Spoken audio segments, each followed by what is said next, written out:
that the buzzword in the secret of secrets in the Pentagon is the Sumerian gods are returning, and that's what they're referring to as that whole area that Peter's. Wow! Can you repeat that again, just in case anybody missed it? The buzzword in the Pentagon, in the the military circles that are in the know about the cover-up here, they kind of in whisper tones talk about the return of the Sumerian gods. And they're talking about the what we would call aliens or fallen angels returning into the Middle East, into Old Sumer area. The Anunnaki. At that time, I didn't know. What do you think we now? have been in touch with the Anunnaki. Okay. And are you aware of the Clark McClelland sort of testimony that talks about, this very, very tall spaceman that's, do you remember that? Mm-hmm. So that was an Anunnaki, right? Say again? That was an Anunnaki. That was supposedly Clark McClelland always said that he saw this very large, tall being instructing a couple of our astronauts on television screen. Mm-hmm. That was. Well, if the beings he's talking of were almost like black Africans, yeah. There is one image there that shows black people getting off. So people with dark skin getting off. Not dark, black. Black skin. Really black. Were they tall? Very tall. How tall? You know? Well, they got up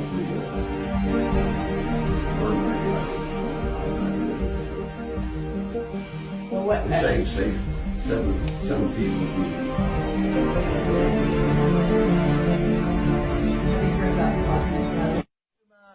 يتوفر في أجواء ذي قار هو أجواء إيجابية، بمعنى أن السومريين لما استقروا في هذه الأرض كانوا يعلمون تماما أن هذه الأرض بأجواءها هي أجواء ملائمة للتحليق في الفضاءات، وكان من هنا تنطلق المركبات الفضائية السومرية نحو الكواكب الأخرى. والسومريين أول من اكتشف الكوكب رقم 12 الذي اعترفت به وكالة نازل الفضاء قبل بضعة أيام، والذي أطلقوا عليه نيبيرو، ويدور حول الشمس ب 3000. Now, this stuff I would imagine is very compartmentalized. So I would also imagine there's probably some people in government that, whether it's because of their ego or whether it's because of whatever position they have, that they need to have access to this information or they want to have access to information. Do we know who does and who doesn't? You want to go then me? Go ahead. Yeah. Short answer is kinda. Like we kind of know, who has control of some of these programs now. Mm-hmm. George and I have never found somebody that knows the totality of it, but we have been, as he likes to say, pretty high up the food chain. So we get to a point where we get to people that have actively worked in what they call the legacy UFO program or programs. So these are like the actual UFO programs that are not public.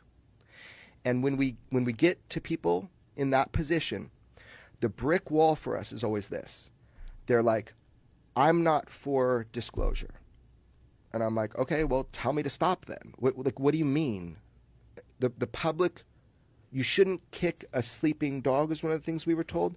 And I'm like, well, what? Like, what is so freaking scary that the public would know something that even though we're friends now and you have direct knowledge that you, first of all, won't testify to Congress? We got no's. No way am I doing that. And I'm like, why?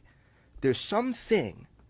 We keep getting up to that point where there's something and we don't know what it is. And maybe it's just they want to keep Gollum's ring. They don't want anybody else to have control of this shit.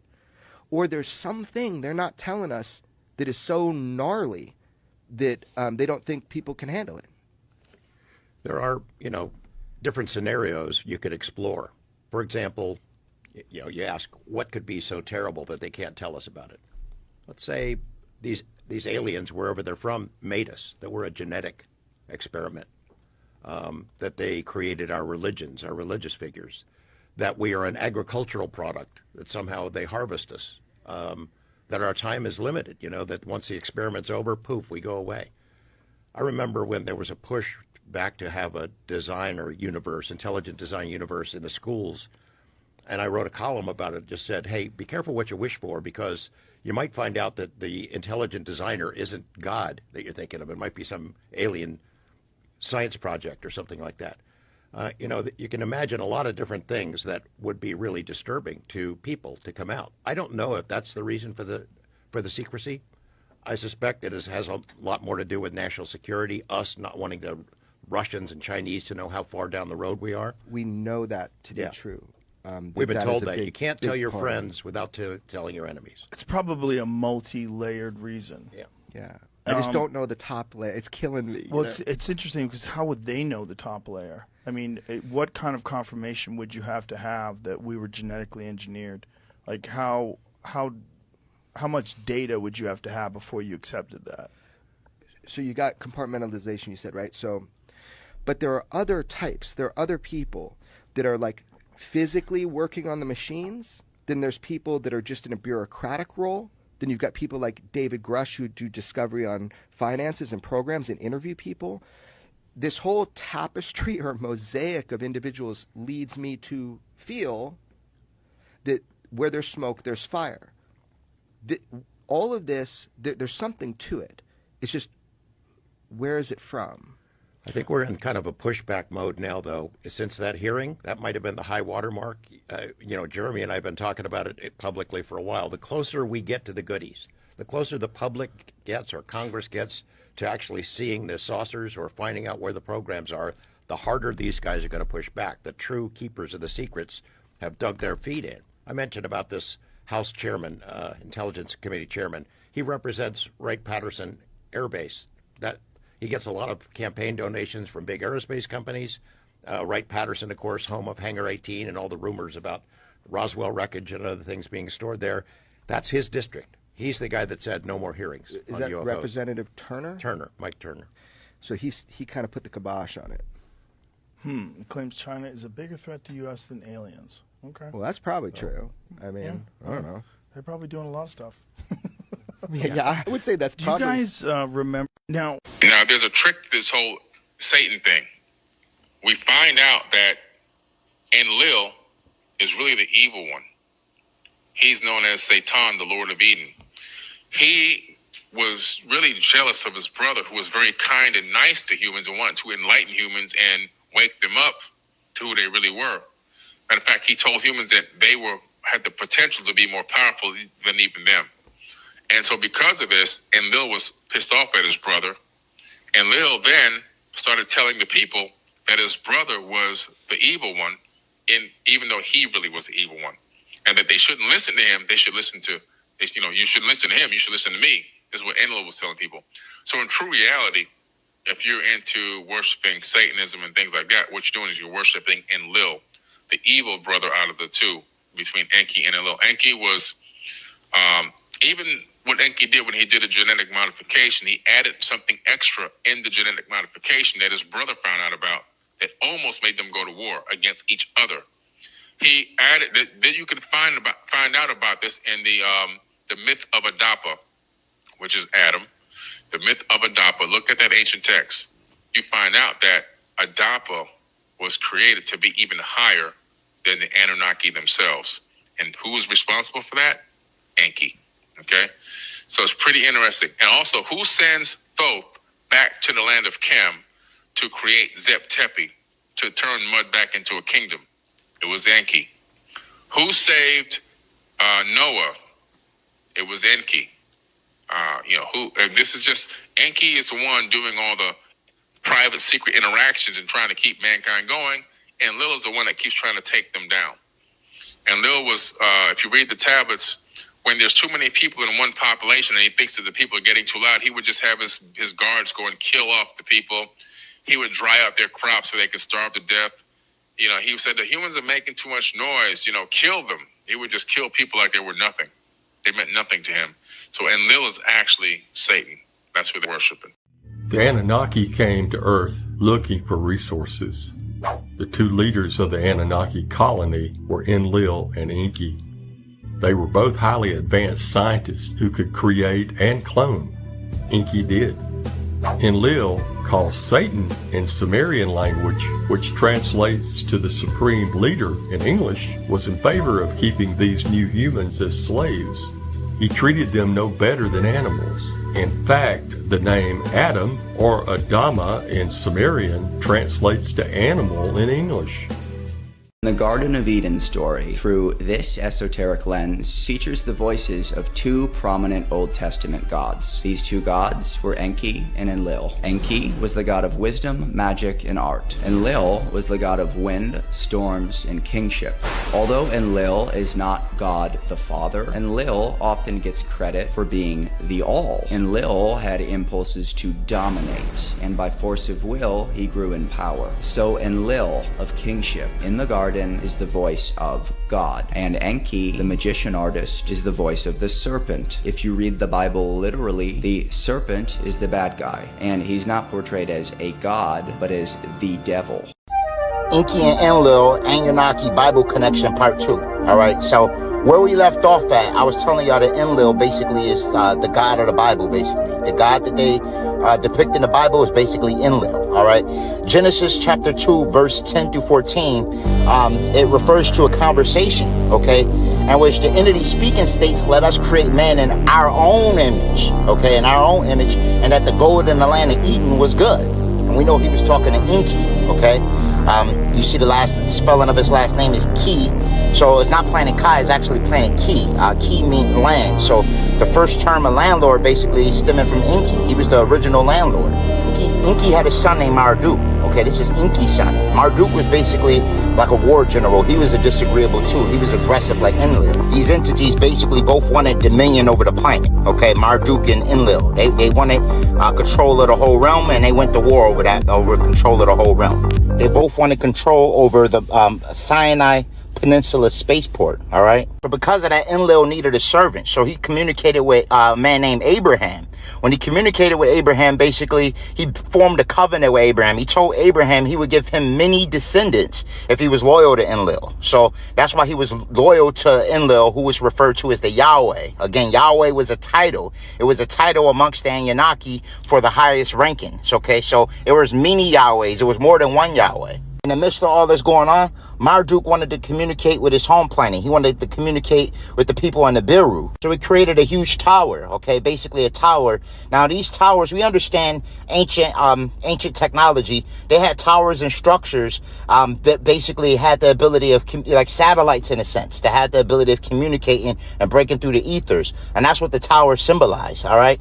And the process of that, Enlil destroyed it. Because he was utilizing humans. He was utilizing humans to build the tower, mine for gold. They was using us to mine for gold. They was using humans to do everything, basically. And in the process of that, Enlil seen that he was utilizing the humans, so he broke up the language, basically, to make it more difficult for the tower to be completed. Also, Marduk ended up getting control of the peninsula, okay? So Enlil didn't like that. Enlil wanted to destroy it.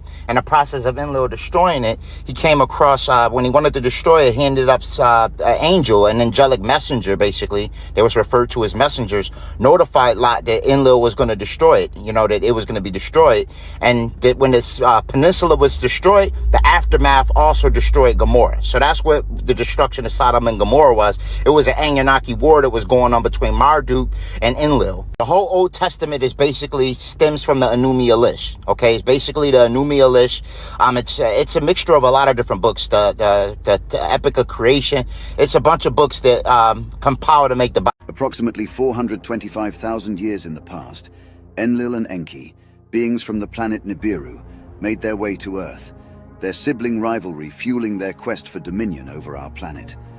Around 300,000 years ago, the emergence of Homo sapiens took place. Enki, driven by a vision of advancement, established the Brotherhood of the Snake, a clandestine society with a focus on wisdom. This group aimed to elevate the recently fashioned humans by enhancing their DNA for future spiritual and intellectual growth, a process that commenced roughly 49,000 years ago. Sadly, Enlil subverted this endeavor, co-opting the progress and prompting Enki to adopt a more concealed approach through secret societies. Conversely, Enlil was singularly concerned with creating a subservient workforce, resulting in the creation of Homo sapiens, who were to toil in gold mines and attend to the Anunnaki deities, human-like beings from other planets. His agenda led him to repeatedly attempt their annihilation, culminating in a massive deluge event around 11,000 years ago. The aftermath of these events saw the emergence of two distinct factions: the Enkyites, advocating for advancement and wisdom, and the Enlilites, endorsing control and domination. These factions may have been perceived as good and evil, respectively. Over generations, the progeny of Enki and Enlil perpetuated their rivalry, resulting in numerous worker humans, a mix of hybrid Anunnaki earthlings, often termed demigods, around 7,400 BC, and pure earthlings who could intervene in the conflicts between Enki and Enlil. This tension escalated into two pyramid wars, where the Anunnaki gods and their earthling adherents engaged in fierce battles. The First Pyramid War unfolded around 8,970 BC, followed by the Second Pyramid War in 8,670 BC. Ultimately, the conflict escalated to such an extent that 7 nuclear devices were detonated, resulting in the abrupt demise of the Sumerian civilization in 2024 BC. The echoes of these rivalries endure to this day, as history chronicles the persistent conflicts. The struggle between the Enki wisdom line and the control Enlil line continues within us, as the DNA of the Anunnaki and Homo erectus intertwines. These two strands, representing Enki and Enlil respectively, engage in an internal battle that persists within every individual. John chapter 6, verses 49 through 51. Your ancestors ate manna in the wilderness, but they all died. Anyone who eats the bread from heaven, however, will never die. I am the living bread that came down from heaven. Anyone who eats this bread will live forever, and this bread, which I will offer so the world may live, is my flesh. The mountains are covered with gold. The river is also full of gold. As soon as the shovel goes down, the gold comes out. God is also everywhere, in the soil. One trip has been worth tens of millions. How did the gold on the Earth come from? In fact, gold is not a product of the Earth. It was formed in a collision and merger of neutron stars about 4 billion years ago. Because the total gold content on the Earth is about 60 trillion tons, but most of it exists in the core of the Earth. It can't be mined, but only over 200,000 tons have been mined by human beings. At present, 190,000 tons have been mined, and gold is a non-renewable heavy metal. Therefore, gold, as a currency in circulation, is deeply loved by everyone. Did you know the gold we have on Earth comes from stars? All of the gold found on Earth came from the debris of dead stars. As the Earth formed, heavy elements such as iron and gold sank toward the planet's core. If no other event had occurred, there would be no gold in the Earth's crust. But, around 4 billion years ago, Earth was bombarded by asteroid impacts. These impacts stirred the deeper layers of the planet and forced some gold into the mantle and crust. According to this video, there is a modern-day gold rush happening in Africa right now.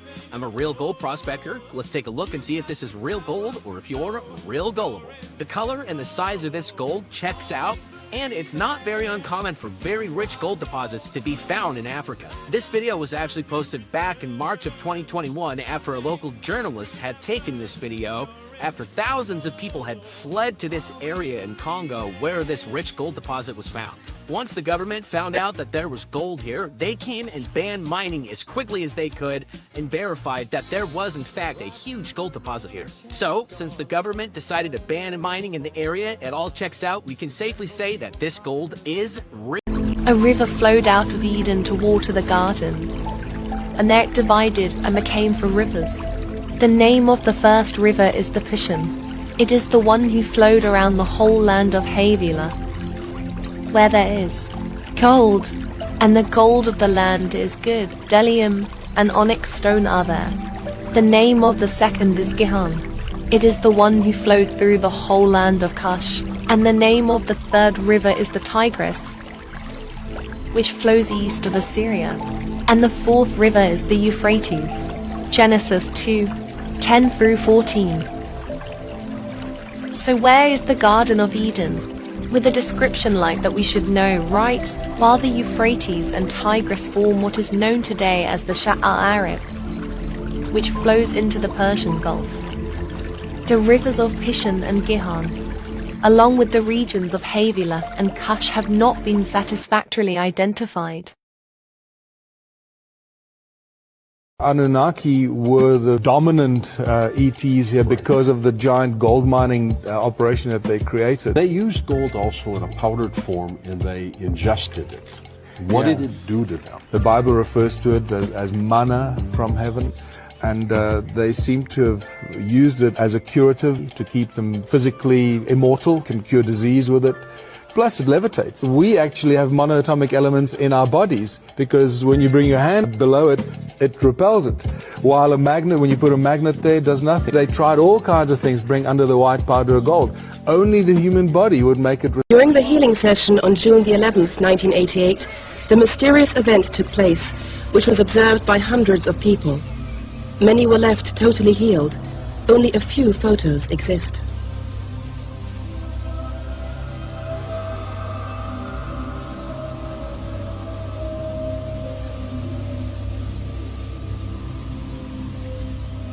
The tall figure of a barefooted, white-robed and bearded man appeared from nowhere and stood in the middle of the crowd. Watu wote walianguka chini, wakajawa wengine na furaha, wengine wakajawa na kilio kwa maana wameona kila hawajaona tangu wazaliwe. When he appeared, people had no idea what was happening. Many of them fell down, others began to cry and repent their sins, and continued to do so even after Jesus had disappeared, and we had begun singing new healing songs again.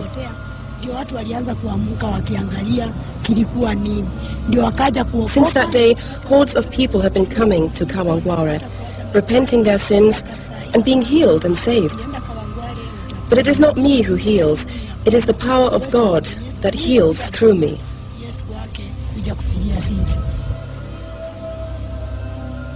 It appeared to them the Son of Man had at last fulfilled his promise of coming back to earth.